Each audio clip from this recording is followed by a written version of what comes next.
Because right now, I'm working a lot of Tennessee theater capacity, anywhere from like 1,500 to 4,000, but they're adding second and third shows. So I could do arenas in these times. But they're trying to figure out, I've got the most unbelievable touring team that looks at, like, what is she doing in Atlanta, Fox Theater 2? So that's 8,000 tickets. So then next time we'll put her here. So right now, I mean, there's some arenas in this one, but the biggest thing was, all right, I was working a casino in Bethlehem, Pennsylvania, and then I was headed down to Hayhira, Georgia to do I still do private events every once in a while, what I have time for, but I was, they work you like a mule. Let me tell you this, when things are hot, those Hollywood people work you like a mule. So they're like, we got to go, go, go. So I was going, and they call and they go, okay, Leanne, this is weird, but Reese Witherspoon and Will Ferrell want you to do a table read for a Nick Stoller movie. And I go, what is a table read? I didn't know what they were talking about. And they go, we're going to have to reroute you from Pennsylvania and go out to LA. I was there for less than 24 hours, shaking. Thought, what? And they sent me the script, and they wanted me to read for Reese Witherspoon's big sister. And I went to high school with a boy. I graduated 42 people, and I was in speech and drama. And I just happened to have a lot of talented people in my class to be all these country kids. There was 4 boys that had a little country music band that did pretty well and got a record deal, and then they all dispersed and went to college and got married and all that. But one of them went to Juilliard and is an actor that's been in movies and television. And his daddy was my Methodist minister, and they were dairy farmers. But anyway, I called my David, I grew up with him, and I said, David, what's a table read? And he had to walk me through. And he went, what? You're doing a table read? Yes, I walk into Hello Sunshine, Reese Witherspoon's production company, and they've got bagels and, of course, grain-free things because people in Hollywood don't eat grain. And they had all these producers, Nick Stoller, who did Forgetting Sarah Marshall, Bros, all these wonderful movies. And he's standing there, and his production partner, and all these writers, and all these producers, and then they've got our scripts. And it's elevated like this one down here, and they've got my character. And then people in the back, and it's all these actors and people from Saturday Night Live and all these, and some people made it, some people got the part, some people didn't. And Will Ferrell walks in, little Reese Witherspoon. All right, Reese and I met at a CMA's after party before COVID. Nobody knew who I was. My friend snuck me in. My shoes were killing me. They were too tight. I met Reba McEntire. Her fanny is the size of my 2 fists. I was going around, and they were like, is she here to dust? But I met little Reese Witherspoon, and we locked eyes, and I said, my mom's had a stroke, because my mom had just had a stroke at Vanderbilt, and she went, what happened to your mom? And she truly wanted to know, and we held on to each other, and we bonded. And so during the pandemic, she started following me and would say little things, and my people would do like a Jello contest on my social media. What's your favorite Jello salad? She'd pick the pink one, Legally Blonde. And she would message me back and forth, and really shared my podcast at the time, and very sweet to me. But that's where, it left it. And then, so she's the one that said, I bet she could play my sister. And she knew I had a Netflix special coming out. So I read for that thing, and I think I did some things well. Some things I think I sounded like, hello, my name is Leanne, and I am going. But anyway, I laughed, and I didn't even know how to read a script. Like, I didn't know, because they say, the door's open, the lights are on, da-da-da. I didn't even know, am I supposed to say that? Who is saying that? But anyway, I get in the car, and I go to the airport, and I think, you know what, God, I know it's up to you, whatever you want. I don't know. This is crazy. Get on a plane next to Machine Gun Kelly. I text my kids, and I go, I think I'm next to Machine Gun Kelly. I was on my way to Atlanta, then had to get in a rental car, drive myself to a town called Hayhira, Georgia, which they were precious. But and Tess goes, no way, Mom, he doesn't fly commercial. I go, well, does he have a size 16 shoe, and he's got things hanging out of his eyebrows? I think this is Machine Gun Kelly. And it was. I said to him, because I was sitting right next to him, I said, Megan Fox is from Oak Ridge, and I'm from Knoxville, Tennessee, and I can't believe that her body looks like that with 3 little babies. He goes, oh my gosh, I'm going to tell her you said that. That'll make her feel good. And I thought, does Megan Fox have low self-esteem? Do I need to mother her? But anyway, and I said, I just did a table read with Will Ferrell and Reese Witherspoon. He went, what? That's sick. And he was doing a cameo at a film in Atlanta, because so much is filmed in Atlanta, and he was reading for that. Anyway, I bonded with Machine Gun Kelly. Anyway, it was just a crazy, like 48 hours, and I drove down to Hayhira, Georgia, and they were darling, and I just, the whole time thinking, there's no way I'm getting that. There's no way that I'm going to get that. And like 2 weeks go by, and I'm on the road, and I think I land in Evansville, Indiana. And I get an Uber with a little mama who's driving Uber, and I put my foot in a dirty diaper. And my agent calls and says, "You got it." And you could tell he was just as shocked. I mean, they were all, because now I got like 25 people, on different management, and they were all going, "Oh my Lord, Leanne, you got it." And so they had to move I already started my new tour, Just Getting Started tour, a whole new 100-city tour, which, let me say this, Vanity Fair has partnered with me, because I was talking about my panties.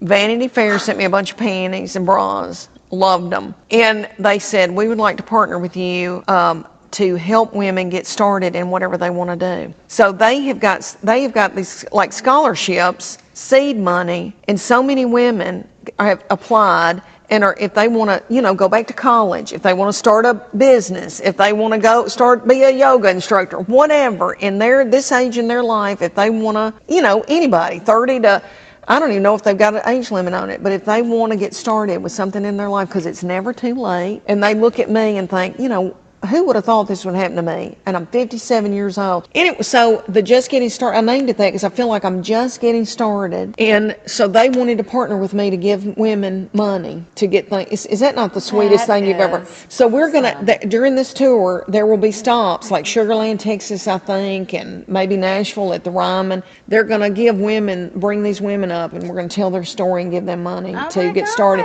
I know. This is all so much sweeter and more special than anything. It's more than comedy. It really is. It makes me want to cry. I get out there and I look out, and they stand up and give me a standing ovation before I've ever started. They blow me kisses. There's women holding signs that say, "I just got through chemo. I'm now just getting started." It's just a lot. It's better and sweeter than anything I could have imagined. And it's not about me. It's really not about me, and I know that. It is about them feeling heard, joy, and feeling, like somebody speaking to them. And I'm just very lucky that I got to be the one, to break through maybe on Netflix, for maybe more acts that are like me, or, that are just these, female comedians out in the middle of the United States, that talk about just normal things. But anyway, I didn't mean to get off of that tangent. No. So I get this movie, and now, of course, writer's strike is on and SAG strikes, but we got it wrapped before that ever happened, and I shot in Atlanta, and I had a ball. I didn't know what I was doing. Reese is the size of this Apple Watch, and I felt like I held her like a baby by the time it was over, because she's so tired. She's got so much on her. She doesn't look tired. I mean, I think she is human. She gets tired, but you talk about somebody going and doing, and her mind working the whole time. You can tell that little thing is brilliant, and her mind's working the whole time. Like, this could be a business. This could be and raising a family, and it's unbelievable. She's unbelievable, but precious. Lifted me up. Like, "Leanne, you can do this. She believed in me and wanted to lift me up." I know. Precious. Very kind spirit. I was very intimidated. He made me feel like you deserve to be here. It was precious. And we hope to do more things in the future, talking about, hopefully when this strike's over, about doing more. But his middle child was on set and for a little while, and just a sweet, sweet kid. And you can tell he's been raised sweet. And they're just very kind people. It's all there is to it. Nick Stoller, precious to me. I think I said a couple of times, I was so intimidated, "Do y'all want me to dust this set? Do you want me to vacuum?" Because they built it's unbelievable what they do. And they were like, "No, Leanne, we don't need you to dust." But I just felt so, like this is what I feel like. And my second showrunner for my second sitcom deal was Matt Williams, that created Roseanne and Home Improvement, who we have stayed close friends. Our show didn't make it, but you talking about somebody, one of the most prolific people in television history. And he was from, I think he was raised in Evansville, Indiana, and didn't come from money or anything like that. And all this happened for him, and now he gives to so much charity. He builds schools in Haiti, and he has a board of people that run all that money. And he said, "This is what I feel like, and I know exactly what he means. You know when you go to the county fair or the Tennessee fair and you can play games and there's a little ducks in the water and it's got a number on the bottom of it and you pick up, if you get the right number, you get a big old stuffed animal. I feel like God has said, picked up this duck and said, it's you, Leanne. It's your It's turn. you. You win. You win. I mean, because Abby, I'm telling you, after doing comedy for 23 years, and I didn't think I would get emotional, but you know you're my friend, and we've known each other a long time. But I think this hitting for me in my 50s, because I just watched Bert Kreischer at 50 get the Standup Comedian of the Year award in Just for Laughs Comedy Festival, and there were people from The Office there, and there were movie stars there, and they were giving these awards, and he cried so hard he could not get his breath. He could barely get out a thank you. And he and I talked about it afterwards. This hitting at this age, I think you realize how few people make it in show business. You know, it's like professional athletes. Like, kids grow up and I'm going to be in the NFL. How many people make it to the NFL?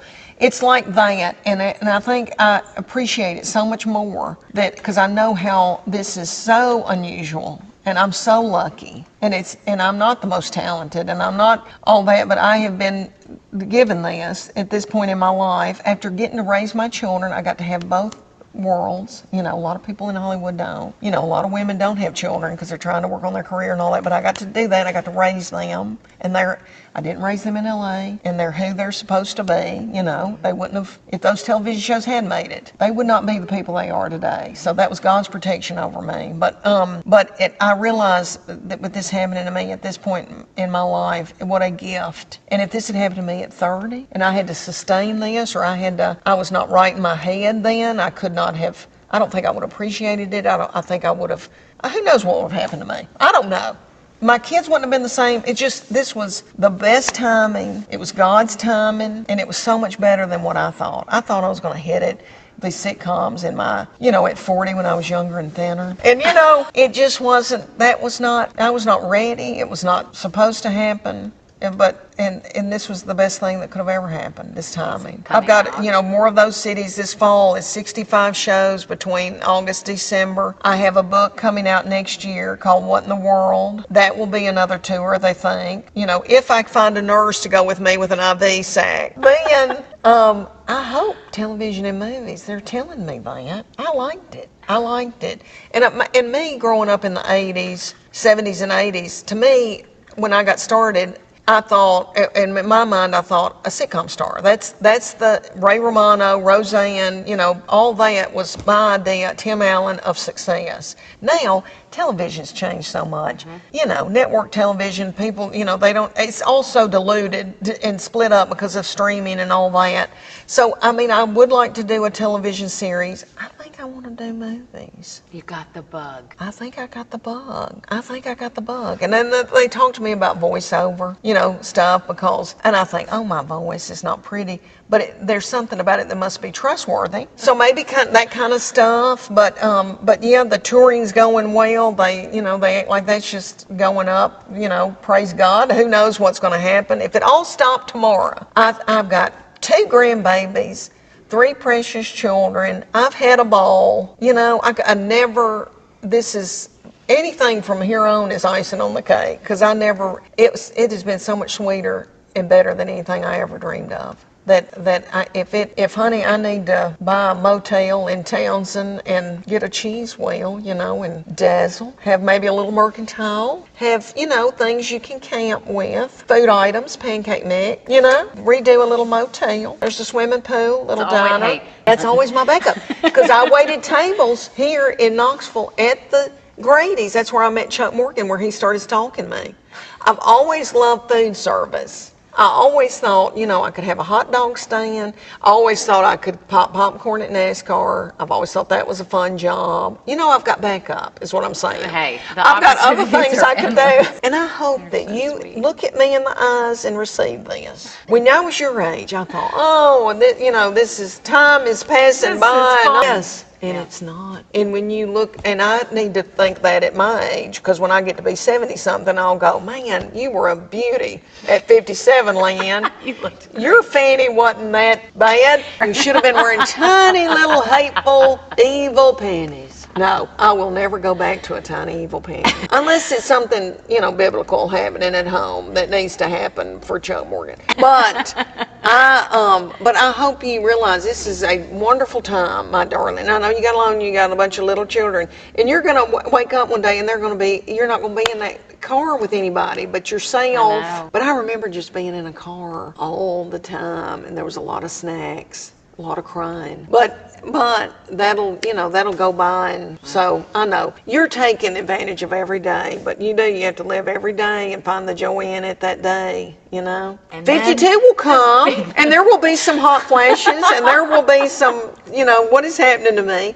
But that's all good too. See, I got 2 grandbabies now. You talking about yummy. And I worship my children, and I'm in love with them. This is a whole nother love. My 2.5-year-old said to me the other day, I was in my gown, and he was walking me up my stairs. He's 2.5, and he went, "Hold on, grandmama." And I thought, he thinks I'm feeble. But I don't care. I was just like, I hope he thinks I'm Mariah Carey, and my feet can't touch the ground. But anyway, I'm having a ball with them. Yeah, it's all wonderful, my darling.